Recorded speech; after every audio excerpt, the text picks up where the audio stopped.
Hi guys, welcome back to my 180 days glow up journey. मैं हूं साध्वी और आज है डे 33। कल हमने लोअर बॉडी ट्रेन की थी और आज फोकस रहेगा हमारे कोर पर। पहले मुझे लगता था कि कोर वर्कआउट सिर्फ एब्स बनाने के लिए होता है, लेकिन जब मैंने फिटनेस के बारे में सीखना शुरू किया तब पता चला कि स्ट्रॉन्ग कोर से पोस्चर, बैलेंस और पूरी बॉडी की स्ट्रेंथ इंप्रूव होती है। तो चलिए बिना टाइम वेस्ट किए वर्कआउट शुरू करते हैं। वर्कआउट से पहले बॉडी को वार्म अप करना बहुत जरूरी है। वार्म अप से मसल्स एक्टिवेट होती है और इंजरी का रिस्क भी कम होता है, इसलिए इस स्टेप को कभी भी 5 मिनट का वार्म अप भी आपके वर्कआउट को काफी सेफ और इफेक्टिव बना देता है। वार्म अप के लिए मैंने कुछ एक्सरसाइजेस की हैं, जैसे march in place, circle, neck rotation, side blends, hip circle, standing knee raise. ये सारी एक्सरसाइज करने के बाद मेरा वर्कआउट कंप्लीट हो गया था, जिसमें मुझे 5 से 6 मिनट का टाइम लगा था। जितना अच्छा आपका वर्कआउट होगा उतना आपकी बॉडी प्रिपेयर हो जाएगी आगे के मेन वर्कआउट के लिए। वार्म अप कंप्लीट करने के बाद अब हम आएंगे मेन वर्कआउट पे। आज हम ऐसी ऐसी एक्सरसाइज करेंगे जो नाम हमने कभी तक नहीं सुने थे, जैसे dead bug, bird dog, four arm plank, side plank, heel tap. ये सारी एक्सरसाइजेज और इससे काफी आपकी कोर को स्ट्रेंथ मिलेगी। हाँ, डे 1 पे आप कोई भी एक्सरसाइज अच्छे से नहीं कर पाएंगे, जैसे मैं नहीं कर पा रही हूँ। अभी मेरा पोस्चर भी उतना अच्छा नहीं बन रहा है किसी भी एक्सरसाइज का, और जो भी मैंने यहाँ पे एक्सरसाइज के साथ टाइमिंग लिखी है, रिपीटेशन लिखी है, तो उतना मुझे करना है लास्ट 30 डेज के एंड तक। लेकिन अभी मैं उतना नहीं कर पा रही हूँ। हो सकता है जब भी मैं प्लान करती हूँ मैं ऐसा टारगेट लेके चलती हूँ कि 10 से 20 सेकंड में मैं प्लान कंप्लीट कर लूंगी, लेकिन मैं 8 सेकंड 10 सेकंड ही प्लान को होल्ड कर पाती हूँ। आपको डीमोटिवेट नहीं होना है, क्योंकि फर्स्ट डे पे ऐसा ही होता है सबके साथ में। आपका अच्छे से पोस्चर नहीं बनता है, आपको समझ में नहीं आता है कि किस एक्सरसाइज में क्या करना है। अगर आप अपने हाथों पर ध्यान देते हैं तो पैरों से ध्यान चला जाता है, तो आपको एक बार में नहीं समझ में आएगा। धीरे धीरे जब आप करते रहेंगे तो आपको अपनी गलतियां समझ में आने लगेंगी और सारे पोस्चर आपके अच्छे से होने लगेंगे। डेड बग और बर्ड डॉग एक्सरसाइज करने के बाद अब बारी आती है फोर आर्म प्लैंक की। और ऑनेस्टली ये मेरे लिए भी इजी नहीं है, टाइमर धीरे धीरे ही बढ़ता है। जरूरी ये है कि हम हर दिन थोड़ा बेटर बन रहे हैं। अभी ये मेरा स्टार्टिंग है और आज पहली बार मैं ये एक्सरसाइज कर रही हूँ और मुझसे बिल्कुल भी नहीं हो रहा है। इवन मुझे समझ में ही नहीं आ रहा है कि कैसे सही से खड़े हो। मैं बार बार कैमरे में देख रही हूँ कि सही से पोस्चर मेरा बन रहा है या नहीं बन रहा है।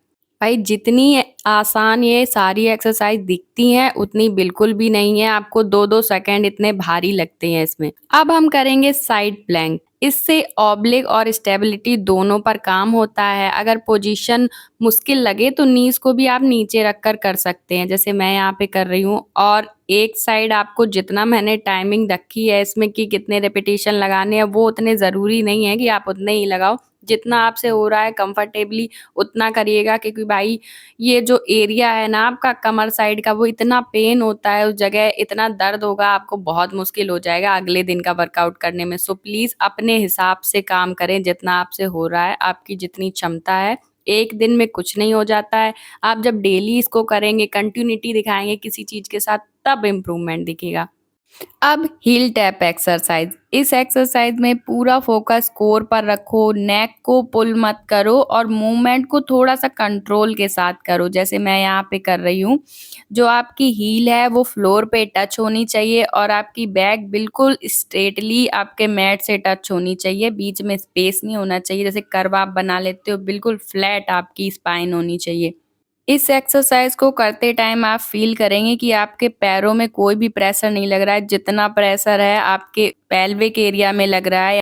देखो, मैंने यहाँ नोट डाउन तो किया है कि 20 रिपीटेशन करने हैं और वो भी 3 सेट करने हैं उसके, लेकिन मुझसे जितना हो रहा था मैंने उतना किया है। और ये सारे टारगेट जो मैं लिख रही हूँ वो लास्ट डे तक मुझे अचीव करने हैं। ऐसा नहीं है कि मैं फर्स्ट डे पे ही अपने बॉडी से इतना ज्यादा प्रेशर ले लूँ, इतना ज्यादा काम ले लूँ कि अगले दिन कुछ ना कर पाऊं। अब आती है बारी बाईसाइकिल क्रंच की, और ये मेरा थोड़ा फेवरेट भी है क्योंकि ये तो मैं कर लेती हूँ नॉर्मली भी। जब मैंने स्ट्रेंथ एक्सरसाइज स्टार्ट नहीं की थी, उससे पहले भी ये एक्सरसाइज मैं थोड़ी बहुत जानती। ऐसा नहीं है कि मैं अभी ही फिटनेस पे ध्यान दे रही हूँ, मैं अपनी फिटनेस पे हमेशा से ध्यान देती हूँ क्योंकि मैं योगा भी काफी करती हूँ। लेकिन मैंने इस एरिया पे कभी ध्यान नहीं दिया कि मुझे, हाँ, बॉडी मजबूत चाहिए, फिट चाहिए।